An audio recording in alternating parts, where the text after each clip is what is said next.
Hey guys, what's going on? Today I'm going to show you how to reset the inspection due message on your 2023 Volkswagen Atlas. It's really simple. I actually have the car running right now. You can do this with the car running. I'm going to use the menu buttons you have right here on the right side of the steering wheel.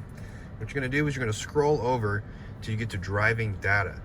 Now you're going to look for range. Okay, mine is already on range, but if yours is not, this is the menu. When you press up and down, you're going to go to range. Okay. Now when you have it on range, all you're going to do is press and hold down OK for 5 seconds and then let go, and it'll bring up another menu. It'll bring up the service menu. So we're going to hold down OK for 5 seconds, and then we're going to let go. This is the service menu. Now if you go and scroll down where it says reset inspection service, that's the one we're going to use to reset the inspection due message. We're going to hit OK, and then we're going to hit OK again, and that's how you reset the service inspection due message. If the video was helpful, I would really appreciate it if you'd like and subscribe.